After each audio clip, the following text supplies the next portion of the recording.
Club Junta, building better Africa.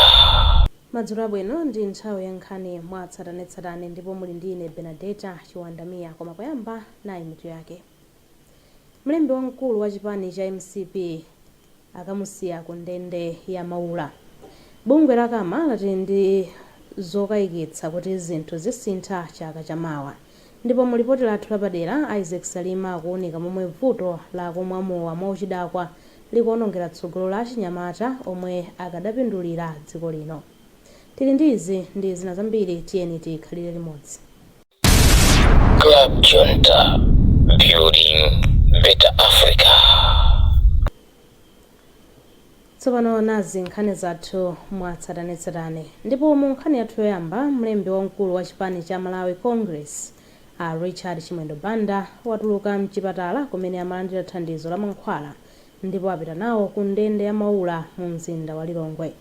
Oyimira Banda pa milandu George Jefferson Kadzipatike watsimikiza izi ponena kuti Banda adzidikira chigamulo cha bwalo lalikulu la milandu chokhudza pempho la belo ali ku ndendeyi. Akadzipatike akufotokoza. Ndizoona ndikhale kuti sakupeza bwino kwenikweni komabe awatulutsa kuchipatalango nde chifukwa chonena kuti mlandu ukadapitirira ku khoti papa ndekuti apita ku Maula prison koma mnoti kuyembekezabe chigamulo cha bail chifanira panga application yathu ya bail ku high court sabata yathu nde tikuyembekezabe kuti ajaji atulutsa chigamulo chawo nthawi ina iliyonse. Apolisi adamanga Chimwendo Banda kumayambiriro a mwezi uno powaganizira kuti adapalamula mlandu ofuna kupha mchaka cha 2021. Bungwe la Consumers Association of Malawi Kama lati pakadali pano palibe chiyembekezo kuti zinthu zikhala bwino mchaka chikubwerachi. Isaac Salima akufotokoza. Mkulu wa bungwe la Consumers Association of Malawi ya John Kapito ati pakadali pano palibe chachikulu imene chikuchitika pofuna kubwezeretsanso chuma kotero kuti palibe chiyembekezo kwa anthu ogula katundu pamene anthu akolowa mchaka chatsopano. Chikhulupiriro chimabwera pokapoka ngati iniyo anthu mukupanga china chilichonse. Pakati pano pa dziko la Malawi imene likuchokera kumbuyo kumene zinalili tikupangapo china chilichonse mdziko muno choti chingabweretse kuti chuma chino chibwerere mchimake. Kusapanga chilichonseko kusonyeza kunena kuti zinthu zikhala zikupitirira mmene zinalilimo fachoti palibe masomphenya amene tikusonyezapo onena kuti mwina ndalama zikupezeka kapena anthu amba kupeza ndalama ntchito zikhala kupezeka zonsezi sizikuoneka kuti alipo amene alidikirwi. Amene amayankhulira chipani cha UTM a Felix Njawala ati pakadali pano mpovuta kuloza zimene dziko lino lapindula kuchokera pamene lidachita chisankho. Tasintha boma chifukwa chonena kuti chiyembekezo anthu anachiona kuti sichinakwaniritsidwe ndi boma limene lapitalo. Pano labwera boma lina la DPP anthu akudikirira aone kuti kodi aboma la DPP apanga zotani. Nkhani yayikulu kwambiri imene Amalawi akuyang'ana ndi nkhani ya chuma. Ndipo mlembi wamkulu wa bungwe la anthu amene amachita business zing'ono la Small Scale Business Operators Association of Malawi Attention Mulimbula ati anthu ambiri ochita malonda ang'onoang'ono avutika kwambiri mchakachi. Ndipo za malonda zambiri zagwa pansi pakena kuti ochita malonda anakumana ndi mavuto ngati akusowa kwa mafuta, kusowa kwa ndalama zakudya, kubwera pafupi kwa mitengo komanso kumene kunapangisa kuti mulipo business ndalama zake zoti munthu akhale ndi mtanda. Dziko lino lidachita chisankho pa 16 Septemba chaka chino pamene lidayika pa mpando ulamuliro watsopano wa chipani cha DPP. Nduna yona za chuma Joseph Mwanamveka sabata yatha atifotokozera kuti chuma cha dziko lino chisintha pamene boma layika padera ndondomeko komanso mfundo zabwino zofuna kukonza chumachi. Litaona kuti motsika mtengo wa masacheti kupitirira kuononga achinyamata ambiri mdziko muno, boma lidaletsa kugulitsa mowawo mchaka cha 2015. Koma pakupita kwa nthawi zikuoneka kuti palibe chasintha. Achinyamata ambiri akupitirira kumwa mowa modziyiwala kamba kakuti wambiri okumakhala otsika mtengo. mu ripoti lathu lapadera Isaac Salima akuwunika momwe vuto lakumwa mowa mwauchidakwa likuwonongera tsogolo la achinyamata omwe akadapindulira dziko lino.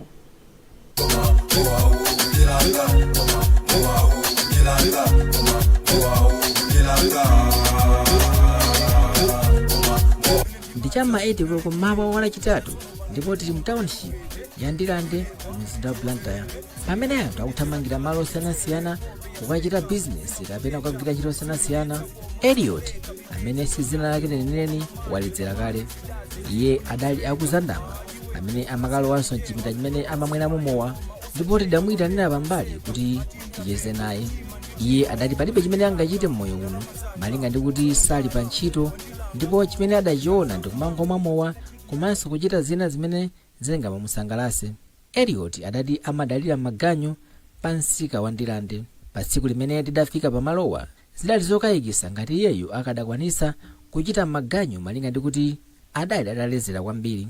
Ndipo mayi wina amene ndamupezanso amagulisa mowa pamalopa. Iyeyu ali ndi zaka 25 ndipo ali ndi ana atatu.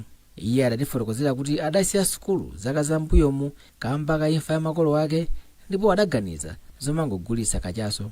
Iye adati amatsegula malo ogulisirapo mowa cham'ma 6 koloko mmawa ndipo anthu ambiri amakhala kuti aledzera ikamafika cham'ma 7 koloko.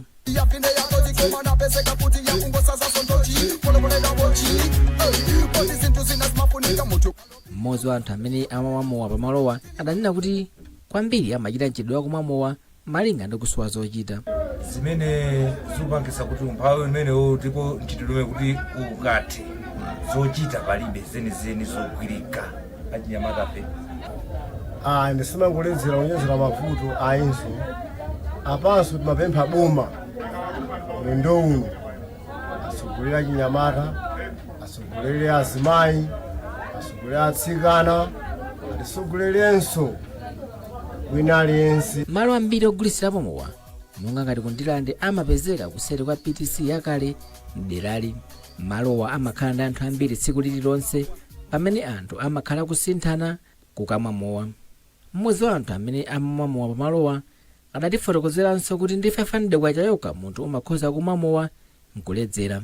Chaka chatha nkhani yokhuza mowa umene umatengedwa ngati wosaloledwa komanso masacheti idamanga nthenje pamene anthu ena kwa Mananse mzinda wa Blantyre adamwalira atamwa mowa otchedwa Ambuye Mtengeni. Apolisi adathamangira kumalo uku pamene mwazina adakalanda komanso kuseka malo amene amagulisa mowa osavomerezekawu. Koma zikuoneka kuti pakadali pano mchitidwewu udakapitirirabe. Kodi apolisi akuchitapo chani pa nkhaniyi? Othandizira woyankhulira polisi mchigawo chakumwera cha Kuzambwe a Andrew Mayawo adati iwowa amachitabe kalondolondo wawo. Gawo loyambirira limakhala kuti kodi anthu amene akugulisa mowa umene ndi wovomerezeka kapena ayi. Mbali yachiwiri tikuyang'ana ona kuti kodi mowa chabwino ndi wovomerezeka koma munthu ali ndi chilolezo choti akhoza kumapanga bizinesi yogulisa mowa ichatimati license. Ndiye tikabwera nkhani ya license imene imakhala m'manja mwa anzathu a city assembly. Pamene tikakamba nkhani ya kuna kuvomerezeka kuti mowa ndi wovomerezeka ndiye kuti kubwerano tikuyang'anizana ndi anzathu a Malawi Bureau of Standards. Mkulu wa bungwe la Drug Fight Malawi Nelson Zakeyu ati dziko lino likhoza kupewa kumayitanisa mowa umene ndi osaloledwa kufika mdziko muno litamakhazikisa malamulo oyenera okhudza mowa. Mchizungu ndondomeko kumeneyo chamati National Alcohol Policy. Kuyang'ana bwino ndondomeko imeneyi inapangidwa maluso kwambiri. Motero kuti ngadatha mwina kuteteza mtundu wa anthu achinyamata ambiri. Koma mwina pazifukwa zina ukanga ndondomeko imeneyi mpaka pano kubomako sikugwira ntchito.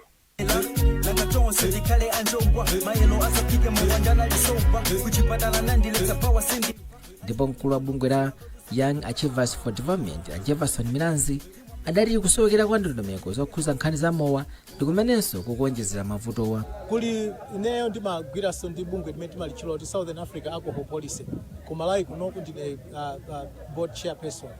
Ngati bungwe tikuyang'ana kunena kuti policy yokhuza za mowa tikhoza kuipangisa bwanji kuti ifike paja poti kugwira ntchito. Ndi document yabwino, muli malamulo, munayikidwa ndondomeko zosiyanasiyana. Ndondomeko zina zimene anayikamo ndi zija zonena kuti kodi tingapange bwanji kuti mowa umene uwu achinyamata asamaufikire. Mkulu wa khonsolo ya mzinda wa Blantyre Dennis Chinsewu ati khonsolo yawo yakhale kumayenderabe malo ena ogulitsirapo mowa. Ndiye ife tapanga ndondomeko yenena kuti mwina ake tizitha kumayendera mwina kawiri pa chaka. Komabe ngakhale kawiri pa chaka pasati kokwanira timanena kuti titakhala kuti mwina tapeza ndalama zokwanira titha kumapanga mwina kapena miyezi 3 ina iliyonse cholinga nchakuti mwina vuto limene litithane nalo. Ndipo chipatala cha St John of God cha mumzinda wa Zuzu chakhala kuchitapo kafukufuku pa nkhani zokhuza izi, pamene kafukufuku wake amene adachitika chaka 2022 zidaonetsa kuti kumwa mowa komanso mankhwala ena ozunguza bongo zikupitirirabe makamaka pakati pa achinyamata. Iwo aonetsanso kuti mchaka chino cha 2025 chiwerengerochi chakulanso pamene nkhani zokhuza mowa ndizomwe zikumanga nthenje. Kafukufuku uyu adaonetsanso kuti amuna ndi amene akutsogola kwambiri pa nkhani yomwa mowa, pamene achinyamata pakati pa zaka 20 komanso 39 ndi amene akumachita izi. Mwazina, ndondomeko ya chitukuko ya mala 2063 imawunikira kuti dziko lino idzakhale lotukuka pa nkhani za chuma komanso zina pofika chaka 2063. Ndondomekoyi ikuwunikiranso pokhazikika kuti anthu athandizire kuti dziko lino lidzachite bwino pa nkhani za maphunziro, umoyo komanso kutukuka m'magawo ena. Izi nchimozimozinso ndi ndondomeko ina yofuna kutukula dziko lino ya Sustainable Development Goals. Koma ngati dziko lino likupitirira kutaya achinyamata ake amene akadathandizira pa nkhani ngati izi, amene akuchita mchitidwe wakumwa mowa komanso kugwiritsa ntchito mankhwala ena ozunguza ubongo, kodi dzikoli likawapeza kuti anthu amene angathandizire kuti izi zikwanisidwe?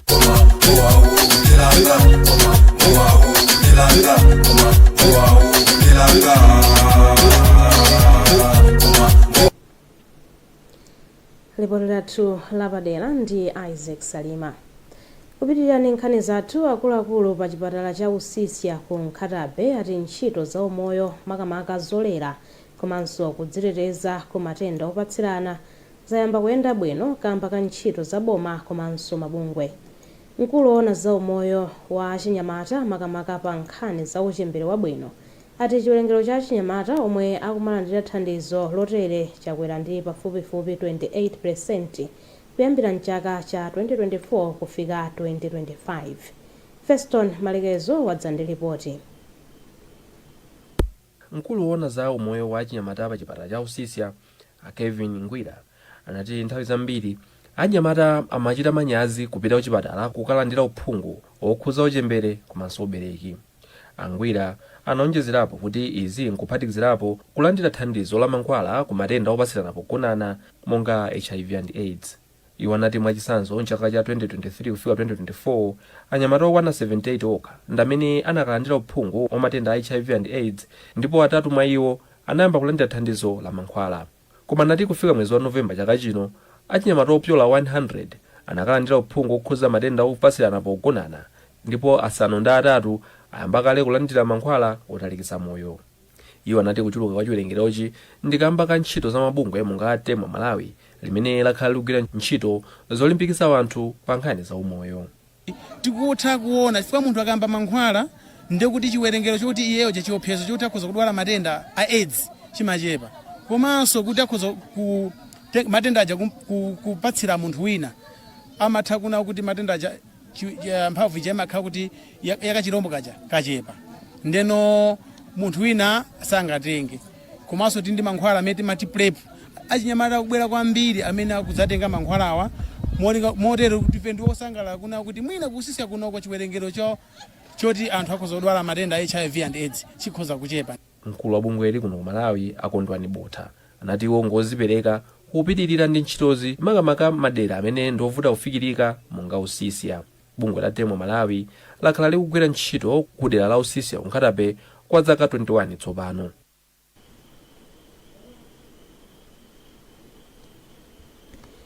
Kazembe wa dziko la India kuno ku Malawi Amram Gujari wati aonetsetsa kuti maiko a Malawi ndi India akugwirira ntchito limodzi polimbikitsa ntchito za maphunziro m'dziko muno. Iwo ayankhula izi atayendera sukulu ya ukachenjede ya DMI St John the Baptist mu mzinda wa Lilongwe. Brenda Kayo ali ndi zambiri. Aguja ali maphunziro ndi imodzi mwa ntchito zomwe iwo ayika patsogolo kuti agwire limodzi ndi dziko la Malawi mu zaka zitatu zikubwerazi, potengera kuti dziko la India limalimbikitsa ubale wabwino ndi mayiko ena pa nkhani zolimbikitsa maphunziro. Ndipo mkulu wa skulu ya DMI Amaraj Ambrose ayamikira komishonalayu, ndipo iwo ati aonetsetsa kuti agwira nawo ntchito limodzi potukula maphunziro mdziko muno. Sukulu ya DMI pambali poti imapereka maphunziro, iwo imagwiranso ntchito zotukula amayi ndi achinyamata m'madera osiyanasiyana. Sukulu ya ubusa ya ISOS Lolemba inali ndi mwambo wokondwerera kuti abuso okwana 200 atsiriza maphunziro a ubusa ndi zamalonda. Mwambo unachitikira mu mzinda wa Lilongwe, ndipo mwini wa sukuluyi Prophet Shepherd Bushiri ndi amene anali mlendo olemekezeka. Wezi Gausi ali ndi ripoti. By virtue of the authority vested in my office, I award these candidates diplomas in theology, leadership, business and innovation. Malingana ndi mtsogoleri wa skuluyi a Prophet Shepherd Bushiri, atophunzira amene alandira mapepala awo ndi chisonyezo chachikulu kuti nkhani za mipingo zimagwirizana ndi maphunziro. Iwo ati ndokondwa kuwuzanso mtundu wa Malawi kuti skulu yawo ya ISOS tsopano ndiyovomerezeka. Pambali pa zimene maphunzira zoloweza ku skulu kaya zotani ayena akhalenso ndi maluso osiyanasiyana. Ndichifukwa chake anthu lero lino atenga madiploma a innovation kapena kuphunzira maluso osiyanasiyana mu business makamaka. Nkhani yakulu ndi imene kuti tikulimbikisa amipingo onse komanso atsogoleri onse kuti magawo athu kapena madera athu kuti makhala anthu talimbikise kwambiri. Poyankhulapo mmodzi mwa anthu amene amaliza nawo maphunziro pa skulu imeneyi, amene ndi mmodzi mwa mafumu ku dziko la South Africa, a Chris Ezekiel Nkosikhona, ati ndikofunikira kwambiri kuti mafumu azitenga nawo gawo pa nkhani zachipembedzo komanso ulamuliro wabwino. Kumwambowu kunabwera anthu osiyanasiyana, atsogoleri a mipingo ochokera dziko la Malawi komanso mayiko ena.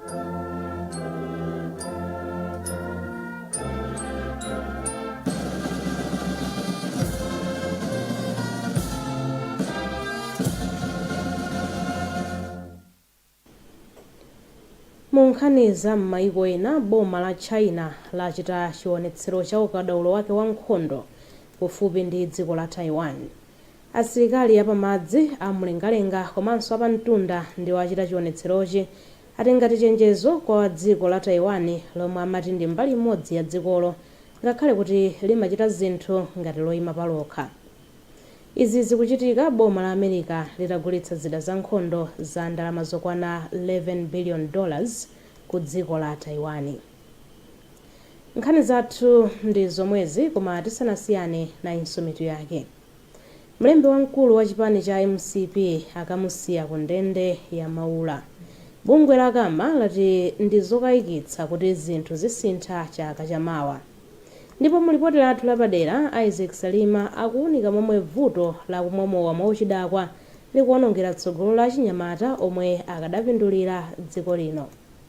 Kumbukirani kuti mutha kupeza nkhanizi ndi zina zambiri pa makina intaneti pa www.times.mw, pa Facebook pa tsamba lathu la Times 360 Malawi, pa X @Times 360 Malawi, komanso posindikiza star 1895# ndi kuchita subscribe ku 1895. Munali ndine Benedetta Chiwandamia, madzulo abwino. Club Junta, building better Africa.